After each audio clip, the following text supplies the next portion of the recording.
Shalom saudara-saudara yang diberkati Tuhan Yesus Kristus. Semoga kita semua dilimpahi dengan berkat-berkat yang luar biasa dari Allah Bapa. Tema renungan kita hari ini adalah tentang gaya hidup anak Tuhan. Sebelum memulai renungan ini, mari kita sama-sama berdoa. Tuhan Allah kami yang ada di surga, kami mengucap syukur buat anugerah kehidupan yang masih Engkau berikan bagi kami.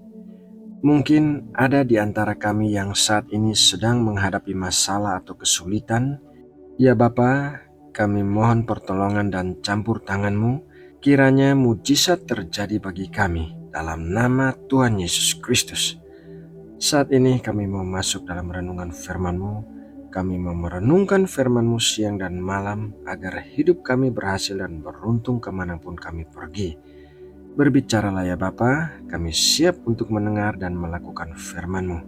Dalam nama Tuhan Yesus Kristus, kami berdoa. Amin. Saudaraku yang terkasih, bolehkah kita sebagai anak-anak Tuhan berdandan? Mungkin pertanyaan tersebut akan menghasilkan jawaban yang sangat variatif. Tetapi hampir bisa dipastikan sebagian besar orang akan berkata, boleh dong. Berdandan memanglah bukan sesuatu yang dilarang oleh agama.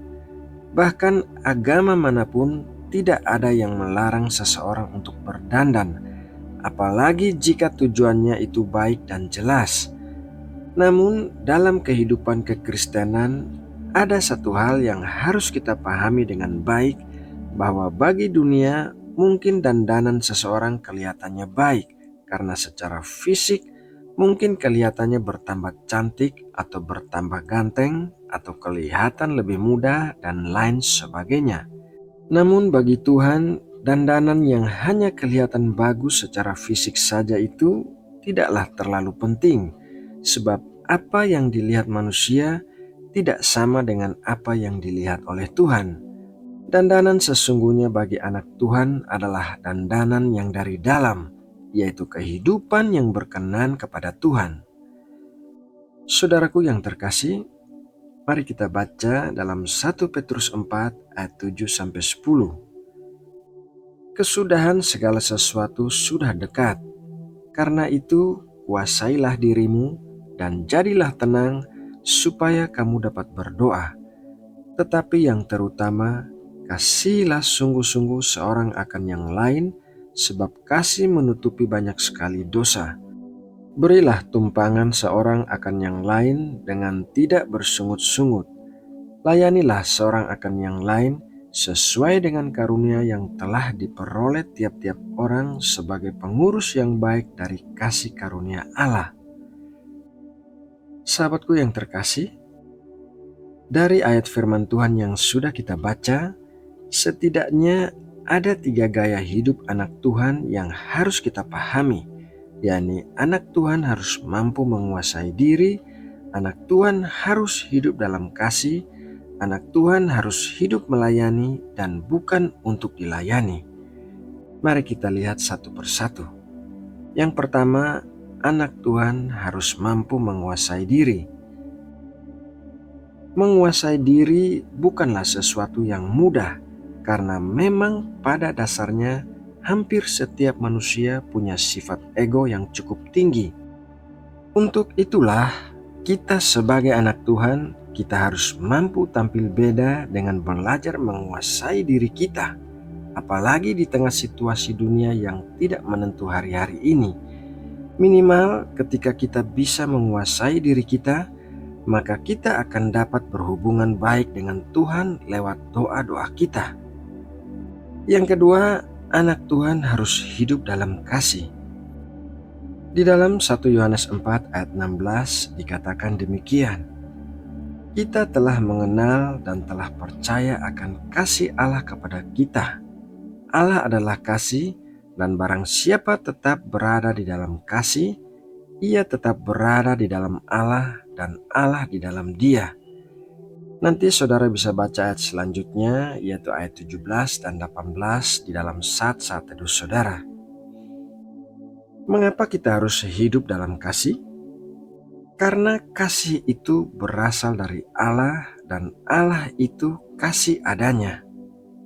Kasih haruslah dimulai dari bagaimana kita belajar untuk mengasihi Tuhan yang tidak kelihatan, sebab sudah dapat dipastikan dalam hidup ini, jika kita sungguh-sungguh mengasihi Tuhan, maka kita pasti akan dimampukan untuk melakukan perintahnya, termasuk perintah saling mengasihi sesama manusia.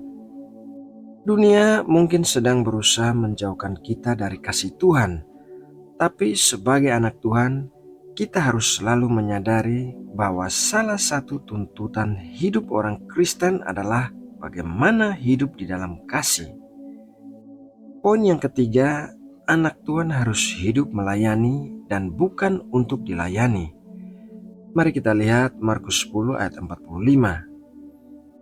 Karena anak manusia juga datang bukan untuk dilayani, melainkan untuk melayani dan untuk memberikan nyawanya menjadi tebusan bagi banyak orang. Kristus telah memberi teladan bagi kita bahwa Dia datang untuk melayani dan bukan untuk dilayani.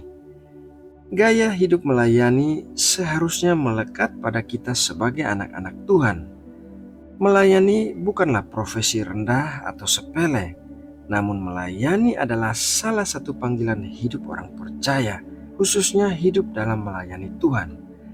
Dengan hidup melayani Tuhan, maka kita harus memiliki persekutuan yang indah dan intim dengannya, sehingga Ia akan memberitahukan banyak hal, bahkan perkara-perkara yang luar biasa pun Ia akan kerjakan lewat kehidupan kita. Setelah kita melayani Tuhan, maka kita pun juga harus dapat melayani sesama kita dengan mengasihi mereka sepenuh hati kita untuk kemuliaan nama Tuhan. Nah, saudaraku yang terkasih, itulah dandanan atau gaya hidup terbaik dari anak Tuhan, yaitu bagaimana di tengah dunia ini tetap mampu menguasai diri, hidup di dalam kasih Tuhan, dan hidup melayani Tuhan dan sesama. Sebenarnya tidak sukar untuk melakukannya, sebab hal itu tidak memerlukan biaya apa-apa, tinggal kerelaan hati kita untuk melakukannya. Dan jika kita mau, Tuhan pun akan memampukan kita untuk menjalaninya. Nah, saudaraku, demikianlah renungan firman Tuhan hari ini.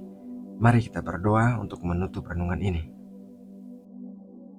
Bapa yang mengasihi kami dan kami kasihi, terima kasih untuk benih firman-Mu yang kami dengar hari ini, dan kiranya semua firman-Mu tertanam di dalam hati kami dan menguatkan kami pada saat-saat kami butuhkan.